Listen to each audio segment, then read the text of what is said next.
welcome to the very first episode of Modern Pagan Living. I'm your host, Larissa Notter. Today I'm going to briefly introduce myself and what this series is about. As I said, my name's Larissa. I've been following the Pagan Traditions since 2010 and have risen to the status of priestess in training. I grew up Catholic, but kept finding myself having to change my beliefs to fit the religion. That seemed wrong to me. So in 2004, I left the church. I've always been nature-based in my beliefs and gravitated to religions and traditions that have followed that. For a while after leaving the church, I just flitted around spiritually with no clear path. And I feel that during that time I became stagnant, not only in my spirituality, but most other areas of my life. In 2010, I met my teacher and priestess, Day. I just felt something click and knew that my path was the Dacian tradition. It's not an easy path, but life isn't easy, and I haven't looked back since. Spirituality is important in one's life. There's no one right path for everyone, and that's actually the issue that a lot of religions have. They say theirs is the only way, but it simply isn't true. So just like in medicine, you don't have illnesses, you have patients, and the treatments are tailored to fit their needs. So spirituality is not one size fits all, but it is important for you to find your path, whatever it may be. There are 3 aspects in life that one needs to work on so that there is balance in their life. There's mind, body, and spirit.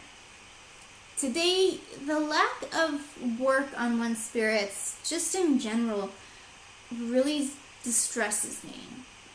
That's actually one of the ideas that inspired me to do this series. Just like the 6 years I was not working on my spirituality, others, even you, may be feeling that stagnation that I felt while I was not working on my spirit. Part of the way I want to help you work on your spirit is to present to you different pagan traditions. At some point, I will bring on leaders from different traditions to talk about their path. As I said, there is more than one path. You should not have to change your belief to fit a religion or tradition. That's why most of us are pagans. We felt that Christianity was missing something important in its ways and have gone looking for what our spirit calls us to. But spirituality is not the only aspect of living a modern pagan life. There is a lot of information out there that is excellent, but it has no connection to religion, and the people who are putting it out there are Christian. This means that the vlog, podcast, book, whatever, obviously has a Christian undertone. I listen to several different podcasts about business and money and life that have this Christian undertone. I thought to myself, this information is great, but I'm not a Christian. So I take what I can use and I leave the Christian part out. Other pagans might not get to hear this awesome information simply because they don't want to listen to a Christian host or author. So what I want to do is bring some of that information here, presented by a pagan, and adapt it to the pagan spirituality. Most of this will concentrate on money, health, and entrepreneurism, as those are my main interests and what I've studied. I will also be presenting a series of basic witchcraft information. Some of you might ask, aren't being a witch and a pagan the same thing? No. Short answer, no. The long answer is that religion and or tradition is different from witchcraft. So yes, I am a witch, and I use magic, but I only use magic as an absolute last resort. Honoring the gods and ancestors in everything you do is religious. Celebrating the Sabbaths is religious. Casting a spell to get yourself a new job is not religious. It's witchcraft. Witchcraft is a science. So if you do something wrong, don't expect it to just not work. You will most likely be punished. When you use magic, you're using higher forces to change the mundane. When interacting with these higher forces, a lot can go wrong if a mistake is made. There is a lot of misinformation out there. So I would like to debunk some of that misinformation and give you the basic tools so you don't piss off an entity and get hurt or hurt someone else in the process. Now, the last aspect of Modern Pagan Living series is just that. Living every day a lifestyle that is different from the mainstream. I'll go over difficulties that I've had and how I overcame them. I'll go over anything and everything ranging from dealing with Christians to struggling with my identity as a pagan and dealing with depression in a pagan way. This is so you can learn from my experiences, and hopefully it will show you that you're not alone on your journey.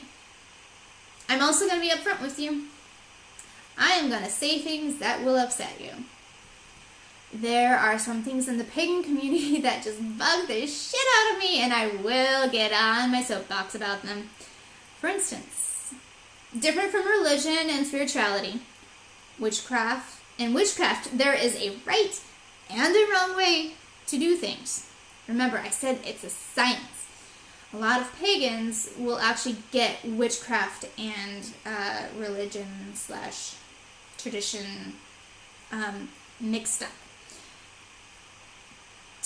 So when I say something like this, it will offend people, and I'm okay with that. You've been warned. Now, I've talked about what this series is going to be about. Now I'm going to talk about what it is not. I will not be pushing my tradition. In fact, I'll barely talk about what my tradition is. I may do an episode later on where I bring on Day to present it as a possible path.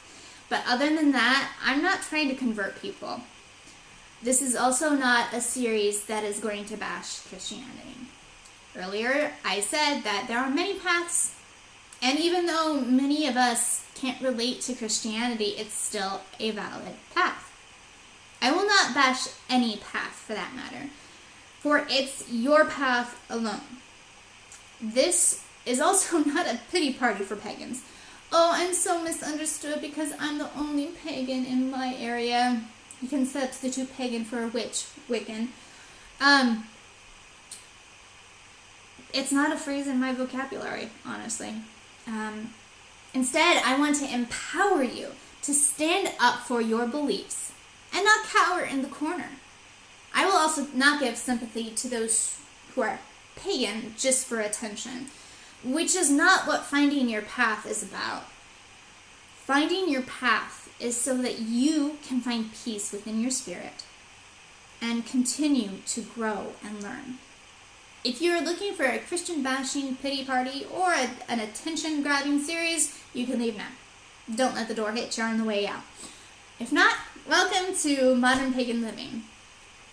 To recap, my main reason for doing this series is to help people. I have always wanted to help people, and I feel that this is the best way for me to do that right now. There are so many people out there who can't find what they need to nourish their spirituality, which means that they are missing out on an important aspect of their life. If I had not found my path, I honestly don't think that I would be here right now. Granted, I had and still have a really good life, but I really couldn't see that. It was really difficult for me to see that. But now I see how wonderful it has been, and I'm grateful, so grateful every day for it. But not only am I grateful for my life and what's happened to me, I now have a purpose. I have a direction. I live my life with a passion that I didn't have before. And I can always get back up when I get knocked down. I want to instill this passion for life in my watchers and listeners. If you don't have passion for life and learning, what else is there? So while I don't have all the answers, I want to encourage you to learn to live the pagan life that you want. That's it for the first episode of Modern Pagan Living. This is a series to help pagans find their path, learn the basics of witchcraft, and to discover what it means to live a modern pagan life. Thanks for watching or listening. If you enjoyed this, keep an eye out for my next episode, Becoming Pagan, My Journey from Christianity. If you're excited about this, please like and subscribe. If you have any questions, you can email me